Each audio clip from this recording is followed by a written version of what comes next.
Welcome to हमारा study partner. आज इस वीडियो में आपको कक्षा 11वीं राजनीतिक विज्ञान अध्याय 9 पढ़ाया जाएगा, जिसका नाम है संविधान एक जीवंत दस्तावेज। ये जो चैप्टर है, इस चैप्टर के सारे की पॉइंट्स है वो हमने इस वीडियो में दिखाए गए हैं और ये एक शॉर्ट समराइज रिवीजन है। अगर आप एग्ज़ाम की प्रिपरेशन के लिए, रिवीजन के लिए ये वीडियो देख रहे हैं तो आपके लिए ये वीडियो बहुत अच्छी होने वाली है। और जिसने अभी तक कुछ भी नहीं पढ़ा या फिर कुछ याद नहीं है उसको, तो इस वीडियो में आपको चैप्टर की ज़्यादातर अंडरस्टैंडिंग हो जाएगी, यानी 80% चैप्टर का पता लग जाएगा कि चैप्टर में क्या है क्या नहीं है। चलिए वीडियो की शुरुआत करते हैं। संविधान एक जीवंत दस्तावेज। तो इसमें सबसे पहले क्या है, संविधान का महत्व क्या होता है। संविधान का महत्व क्या होता है, देखिए, संविधान किसी राष्ट्र की पहचान होता है। यह सरकार की संरचना, शक्तियों और कार्यों को निर्धारित करता है। यह नागरिकों के अधिकारों और कर्तव्यों को भी परिभाषित करता है। यानी जो संविधान है उसमें क्या बताया गया है कि संविधान किसी राष्ट्र की पहचान होता है। यानी जो एक कोई भी देश हो, अगर उसमें संविधान नहीं है तो उस राष्ट्र को किस प्रकार जाना जाएगा, किस प्रकार समझा जाएगा, उस राष्ट्र के बारे में किस प्रकार से लोग जानेंगे, उसके रूल क्या है, रेगुलेशन क्या है, ये सब कैसे जानेंगे। तो क्या है कि राष्ट्र की जो पहचान बनता है वो क्या है, संविधान है। ठीक है। और क्या है, सरकार की संरचना, शक्ति और कार्य को निर्धारित करता है कि किस सरकार के पास कितनी शक्तियां है, सरकार में कौन कौन सी संस्थाएं होनी चाहिए, सरकार क्या कार्य करेगी, ये सब कौन निर्धारित करता है, एक संविधान निर्धारित करता है। ये क्या करता है कि यह नागरिकों के अधिकारों और कर्तव्यों की रक्षा करता है और उनको परिभाषित करता है। ठीक है। आगे देखिए, अब संविधान एक जीवन दस्तावेज तो है, लेकिन कैसे है वो आपको इस पॉइंट में बताया जाएगा। संविधान की जीवंतता को परिभाषित कीजिए। संविधान को जीवंत दस्तावेज कहा जाता है क्योंकि यह समय के साथ बदलता है। यह समाज की जरूरतों और आकांक्षाओं के अनुसार अद्यतन किया जा सकता है। संशोधन प्रक्रिया की वजह से संविधान की प्रासंगिकता बनी रहती है। तो देखिए कि क्या है, संविधान को एक जीवन दस्तावेज किस लिए कहा जाता है, क्योंकि क्या है, ये समय समय पर इसमें बदलाव किए जा सकते हैं। अब देखिए, अगर कोई मनुष्य जीवित है तो वो समय के साथ बदलता है, खुद को बदलते जमाने के साथ खुद को व्यक्ति बदलता है। और क्या, संविधान में बदलाव हो रहे हैं, अर्थात संविधान भी जीवित है। ठीक है। और क्या है, ये संविधान जो है समाज की जरूरतों और आकांक्षाओं को पूर्ण करता है।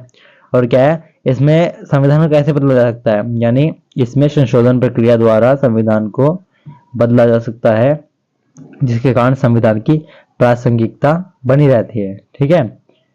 चलिए आगे देखते हैं। अब संविधान में मौलिक अधिकारों को भी निर्धारित किया गया है। देखिए, मौलिक अधिकारों को कैसे इसमें संविधान में निर्धारित किया गया है। संविधान में नागरिकों को दिए गए मौलिक अधिकारों की सुरक्षा की गई है। यह अधिकार व्यक्तिगत स्वतंत्रता, समानता और न्याय के लिए महत्वपूर्ण है। किसी भी कानून या सरकारी कार्रवाई का मूल्यांकन इन अधिकारों के खिलाफ किया जा सकता है।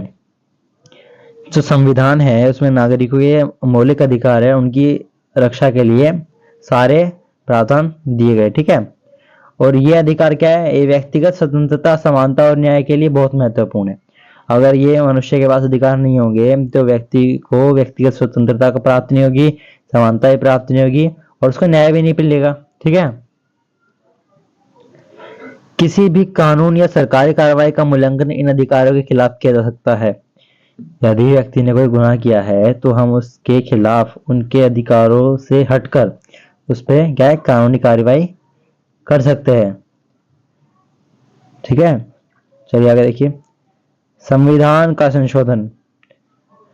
संविधान में संशोधन की प्रक्रिया जटिल है और इसे आसानी से नहीं बदला जा सकता।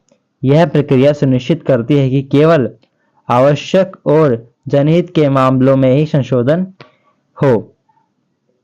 अब क्या है, इसमें क्या बताया गया है कि संविधान में संशोधन की प्रक्रिया जटिल है, मतलब आसानी से क्या है, संविधान में संशोधन नहीं कर सकते हम लोग। ठीक है। इसके लिए क्या है, एक भारी बहुमत की आवश्यकता पड़ती है संविधान में संशोधन करने के लिए। यह प्रक्रिया सुनिश्चित करती है कि केवल आवश्यक और जनहित के मामलों में ही संशोधन हो। मतलब भाई अगर कोई ऐसा संशोधन हो रहा है जिससे क्या है जनता को पीड़ा होती है तो वो संशोधन नहीं किया जाएगा। लेकिन जनहित मतलब जनता की भलाई के लिए, जनता के हित में जो संशोधन किया जा रहा है जिससे जनता का भला होगा, वो क्या है, वो संशोधन होना आवश्यक है। ठीक है, तो क्या है, ये सुनिश्चित करती है ये प्रक्रिया। आगे देखिए, लोकतंत्र और संविधान। हाँ, लोकतंत्र और संविधान में क्या मेल मिलाप है, ये इस पॉइंट में आपको बताया जाएगा। संविधान भारत में लोकतंत्र की आधारशिला है, यानी अगर संविधान नहीं है तो लोकतंत्र नहीं है। संविधान क्या है, लोकतंत्र का आधार है। जब तक संविधान है तब तक लोकतंत्र है। यह सभी नागरिकों को समानता और स्वतंत्रता प्रदान करता है। ये सभी नागरिक क्या करता है, स्वतंत्रता और समानता का अधिकार देता है। ठीक है, कैसे, क्योंकि संविधान में यह समानता का अधिकार, स्वतंत्रता अधिकार एक व्यक्तिगत रूप से व्यक्ति को दिया गया है। ठीक है, इसमें क्या बताया गया है कि लोकतंत्र में समानता स्वतंत्रता बहुत अधिक मायने रखती है, इसलिए इसको लोकतंत्र का आधार भी माना गया है संविधान को। और क्या है, स्वतंत्रता और समानता का अधिकार प्रदान करने वाला एक संविधान ही होता है जो इनको प्रदान करता है। इनमें विभिन्न प्रावधान हैं जो लोकतांत्रिक मूल्यों को बढ़ावा देते हैं। इनमें क्या विभिन्न प्रावधानों का मूल्यांकन किया गया है जो लोकतंत्र को बढ़ावा देते हैं। आगे देखिए, न्यायपालिका की भूमिका, यानी संविधान में न्यायपालिका की क्या भूमिका है।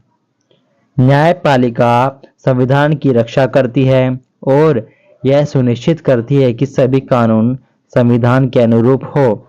यह संविधान की व्याख्या करने और मौलिक अधिकारों की सुरक्षा का कार्य करती है।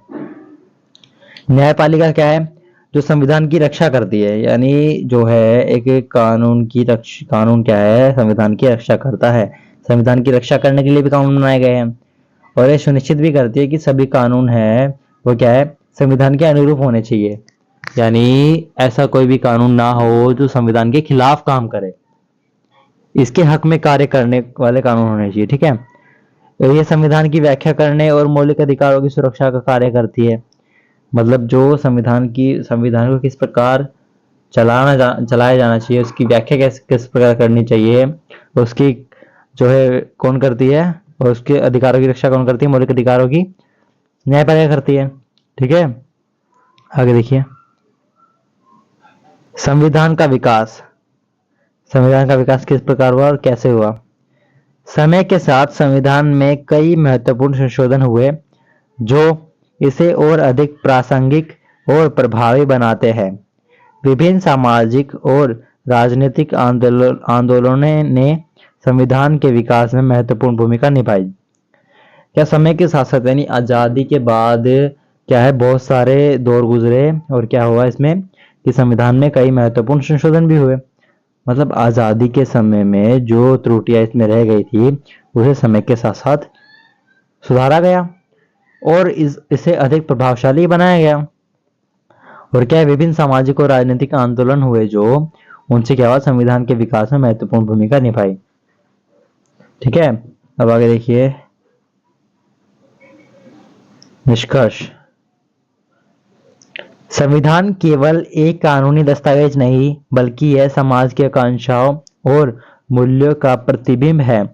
इसका जीवंत होना यह सुनिश्चित करता है कि समय के साथ विकसित होता रहे और नागरिकों के अधिकारों की रक्षा करे।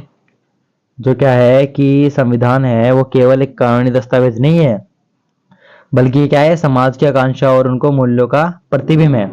और इसका मतलब इसके जो जीवित है संविधान, इसका जीवित होना ये सुनिश्चित करता है कि समय के साथ क्या है, विकसित होता रहता है और क्या है, नागरिकों के अधिकारों की रक्षा करता है। ठीक है, जो है चैप्टर में जो सारा था उस निष्कर्ष में आपको बता दिया गया है और ये चैप्टर आपके लिए बहुत इंपॉर्टेंट भी है। इसको वीडियो को जरूर देखिएगा। यह अध्याय संविधान की महत्वता, उसकी जीवंतता और लोकतंत्र में योगदान को समझाने के लिए मदद करता है। ठीक है, thank you for watching my video. Like, share and subscribe my channel for more videos.